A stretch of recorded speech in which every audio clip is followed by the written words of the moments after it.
Buenos días a todos y a todas. En esta clase quiero darles la bienvenida, ya que vamos a comenzar con una nueva unidad que es la del sistema respiratorio. Para tener en cuenta una cosa, vamos a comenzar con las partes anatómicas, con la estructura anatómica del sistema respiratorio, y acá podemos encontrar, como ustedes pueden ver en su cuadernillo, una estructura principal que es el órgano que lo constituye, y luego estructuras que acompañan o que forman parte de este sistema. Van a encontrar que está constituido desde la parte más externa, o sea, las vías respiratorias superiores, hasta la parte más profunda, las vías respiratorias internas o inferiores, los siguientes órganos o estructuras: las fosas nasales, las pilosidades, que son vellos que crecen en la parte interna de la nariz y cuya función es retener las partículas de polvo y diferentes elementos que acompañan al aire que va a ingresar por las vías respiratorias. Luego encontramos estructuras como la pituitaria roja y la pituitaria amarilla, que son pequeñas áreas. La primera, la pituitaria roja, recibe ese nombre por su color rojo intenso, constituido principalmente por vasos sanguíneos que le dan ese color rojizo y cuya función es regular la temperatura del aire ingresante. Suponiendo un día como hoy, una mañana como hoy, que la temperatura del aire es de 6 grados, debe ingresar ese aire a los pulmones a una temperatura adecuada para evitar el colapso de las células pulmonares.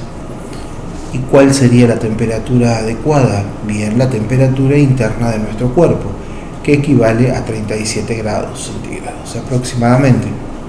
Entonces, estas pituitarias o estas estructuras cargadas de vasos sanguíneos que le dan ese color rojo, lo que van a hacer es, a causa de la circulación, elevar la temperatura o adecuar la temperatura a la temperatura interna. Entonces ese aire de 6 grados que está en la atmósfera va a elevar su temperatura hasta una aproximación de 37 grados centígrados. Ahora, en un caso contrario, suponiendo que la temperatura externa oscila cerca de los 40 grados en un día de verano, las pituitarias lo que van a hacer es disminuir la temperatura a una temperatura óptima también de 37 grados. Estoy siendo claro respecto de lo que les explico. Más interno todo esto en la vía respiratoria superior. Estamos hablando de la región nasal todavía. Vamos a encontrar la pituitaria amarilla. Es un área de un color amarillento, cuya función es captar las partículas de aire, ya no de polvo ni otros elementos, sino del aire mismo, y que nos permiten, está conectado directamente con nuestro cerebro a través de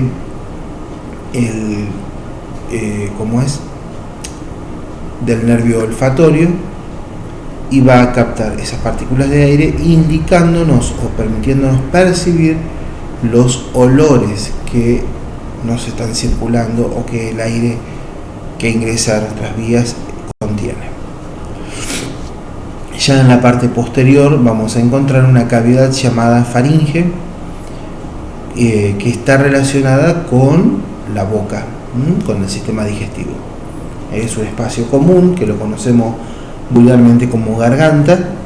La faringe lo que hace es permitir el ingreso del aire hacia los órganos ya del tubo digestivo. Allí en la faringe vamos a encontrar 3 regiones: la nasofaringe, la orofaringe y la laringofaringe. Nosotros nos vamos a concentrar en lo que es la nasofaringe, porque es el conducto superior o el área superior de la faringe, de esa cavidad, y la laringofaringe, que es el conducto inferior que se va a continuar con el área llamada laringe. En la laringe es donde se concentran o se encuentran las cuerdas vocales. Estas cuerdas vocales, o la laringe mejor dicho, va a estar protegida por una tapa llamada epiglotis. Es una tapa cartilaginosa conectada con unos pequeños músculos que van a tener un movimiento oscilatorio, permitiendo el pasaje de aire cuando estamos respirando, y cuando estamos ingiriendo algún alimento se cierra el paso de aire, moviéndose la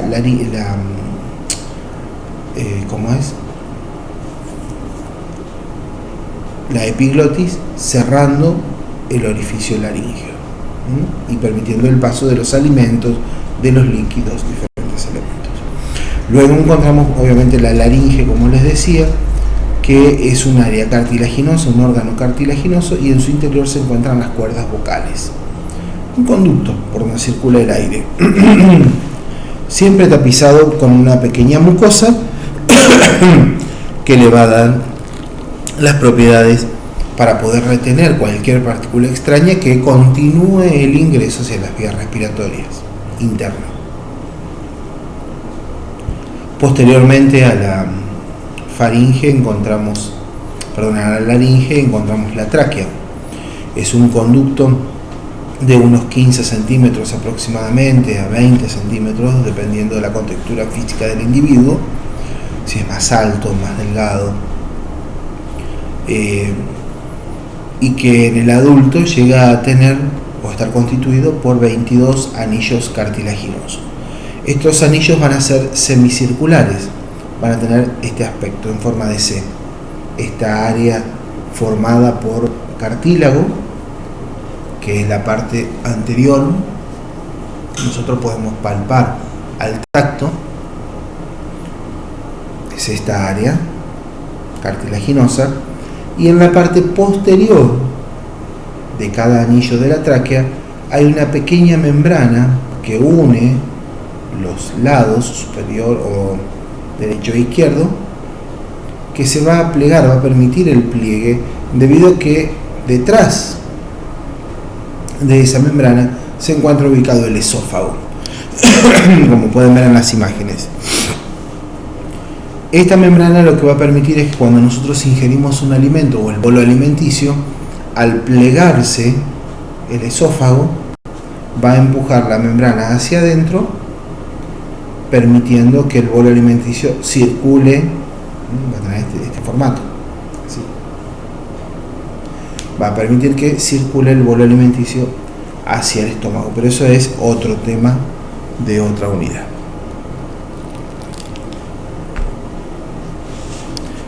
Luego tenemos a continuación, la tráquea se va a dividir en dos partes, en un área llamada carina de la tráquea, que después ustedes en práctica van a tener que identificar y tener muy bien en cuenta que esa área está altamente vascularizada y que cualquier lesión allí puede provocar la muerte debido a una hemorragia interna en la vía respiratoria. La tráquea se bifurca en dos ramas laterales, una derecha y una izquierda, y allí vamos a encontrar los bronquios. Estos bronquios, como si fuera el aspecto de un árbol, van a ir ramificándose en bronquiolos, bronquiolillos, cada vez más pequeños, que son tubos rígidos. Aquí ya no hay una membrana que los separa ni forma de C del cartílago, sino que va a ser bien circular, uno a continuación del otro, y que va a meterse en el área profunda del pulmón hasta llegar a los alvéolos pulmonares, donde vamos a encontrar pequeños racimos en el extremo de ese bronquiolillo, como si fueran los racimos de uva, pequeños saquitos o pequeños sacos donde, membranosos por supuesto, donde vamos a encontrar que se guarda o se reserva el aire que inhalamos para producirse allí la fisiología respiratoria.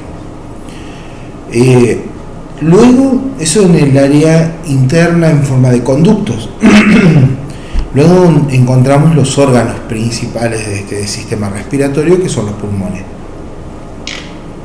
Los pulmones tienen la característica de tener una función pasiva, si lo relacionamos directamente con la fisiología, y que van a ser sacos grandes de gran tamaño, indicando de que el pulmón derecho va a tener menor capacidad que el pulmón izquierdo, debido a la presencia del hígado en el lado izquierdo, que es un órgano muy voluminoso y que reduce el espacio, al igual que la presencia del corazón, que hace que los pulmones reduzcan su tamaño. Podemos encontrar también que los pulmones están divididos en lóbulos. El pulmón derecho presenta 2 lóbulos y el pulmón izquierdo presenta 3 lóbulos. Son como cortes, como secciones en las que se dividen. Ustedes van a poder observar eso en la imagen del cuadernillo. Y recubriendo la estructura pulmonar, el órgano pulmonar, vamos a encontrar una membrana que le va a dar protección y dentro de la cual se va a mover el pulmón en cada inspiración y expiración. Lo va a separar de la caja torácica y de los órganos que lo rodean, como el corazón, el vaso, etcétera, el timo. Esta membrana recibe el nombre de pleura. Tenemos la pleura externa o parietal y la pleura interna o visceral. Entre medio, por lo general, hay una sustancia fluida, líquida, que va a amortiguar cualquier impacto, cualquier vibración que puedan sufrir los pulmones. Bien, estructuralmente esos son los órganos que constituyen el sistema respiratorio.